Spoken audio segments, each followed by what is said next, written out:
राधे राधे, जय श्री कृष्ण दोस्तों। स्वागत है हमारे चैनल शंकर की बगिया में। आज की वीडियो में जानेंगे वैशाख मास की पड़ने वाली पूर्णिमा तिथि के बारे में। वैशाख मास वैसे विष्णु भगवान को बहुत प्रिय मास है। इसे माधव मास भी कहते हैं। वैशाख मास को बहुत ही पवित्र माना जाता है। वैशाख मास के पूरे महीने में स्नान, दान और व्रत करने से समस्त प्रकार की कामनाएं पूर्ण हो जाती हैं।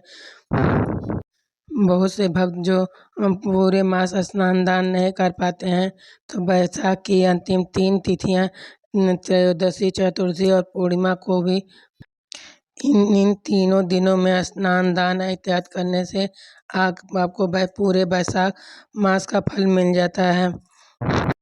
और यदि आप 3 दिनों में भी नहीं कर पाते हैं, तो पूर्णिमा तिथि को विशेष रूप से सुबह जल्दी उठकर स्नान करके श्री हरि विष्णु का पूजा करना चाहिए। सूर्यदेव को जल देना चाहिए।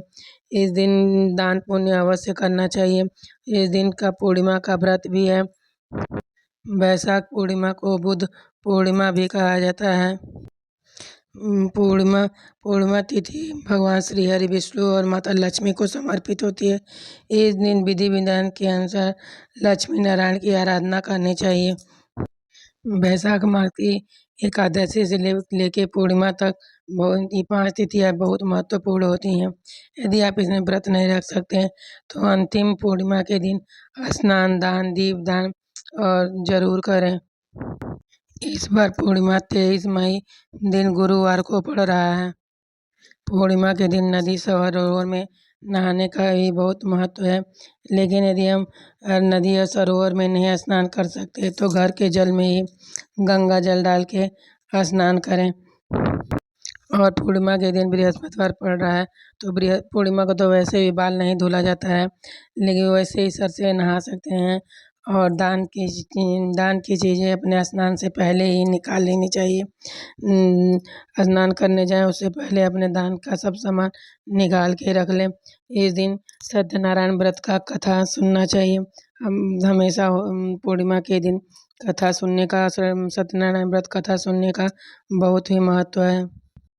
सत्यनारायण व्रत की कथा सुने, यदि नहीं सुन पा रहे हैं, तो क्या करें कि भगवान विष्णु और माता लक्ष्मी के लिए खीर पूड़ी का भोग अवश्य लगाएं और उसमें तुलसी पत्र अवश्य डालें। इसमें जल दान का बहुत विशेष महत्व है। तो आप किसी घड़े में जल भर के दान अवश्य दान दें। यदि कोई नहीं मिलता है, किसी मंदिर में ही जाके दान दे दें।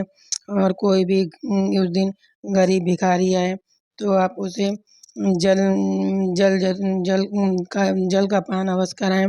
किसी भिखारी को उस दिन खाली हाथ वापस ना भेजें। जो भी सूखा दान हो, अन्न दान, धन दान, जल दान, जो भी जैसा समर्थ हो उसके अनुसार दान अवश्य करें। जानते हैं पूर्णिमा तिथि कब आरंभ हो रही है? वैशाख पूर्णिमा तिथि आरंभ हो रही है 22 मई शाम 7:47। आइए जानते हैं वैशाख पूर्णिमा कब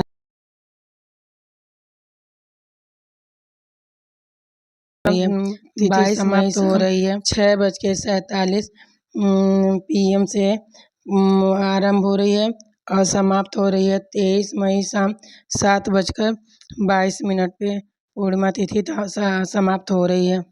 उदय तिथि होने के नाते हमें पूर्णिमा का सारा चीज़ 23 तारीख को हम मनाना है।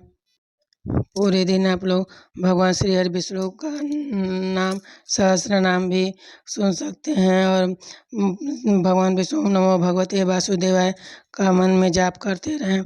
इस दिन भगवान का ये बहुत प्रिय मास है, इसलिए इसमें भगवान श्री हरि विष्णु की जितनी आराधना की जाए उतनी कम है। बहुत से भक्त पूर्णिमा के दिन ब्राह्मण बुला के बहुत विधि विधान के अनुसार सत्यनारायण के व्रत की कथा करवाते हैं, लेकिन ये सबके लिए ऐसा संभव नहीं हो पाता है। यदि नहीं संभव है, तो आप भगवान सत्यनारायण की पूजा घर में कर सकते हैं और उनकी कथा घर पर पढ़े और मोबाइल पर सुन भी सकते हैं। इसी दिन को भगवान बुद्ध की जयंती मनाई जाती है, इसीलिए पूर्णिमा तिथि भगवान विष्णु और लक्ष्मी को समर्पित होता है। यदि पूर्णिमा तिथि पे यदि लक्ष्मी और विष्णु भगवान की जो भी आराधना करते हैं, श्री हरि विष्णु की असीम कृपा प्राप्त होती है और लक्ष्मी और विष्णु भगवान का स्थिर वास हो जाता है आपके घर में। वैशाख मास का स्नान दान ब्रह्म मुहूर्त में करना चाहिए। तो ब्रह्म मुहूर्त का समय है सुबह 4:04 से शुरू होकर 4:45 तक का ब्रह्म मुहूर्त का समय है। इस समय यदि आप सरोवर में नहा सके तो उसमें नहाइए, नहीं तो घर के जल में ही गंगा जल चाहे किसी भी नदी का जल मिला के आप स्नान कर सकती हैं और दान कर सूर्य भगवान को दान सूर्य भगवान को जल दीजिए और घर के मंदिर में विधि विधान से लक्ष्मी नारायण की पूजा करिए। राधे राधे, जय श्री कृष्ण दोस्तों। वीडियो अच्छी लगी हो तो लाइक करें, सब्सक्राइब करें। राधे राधे।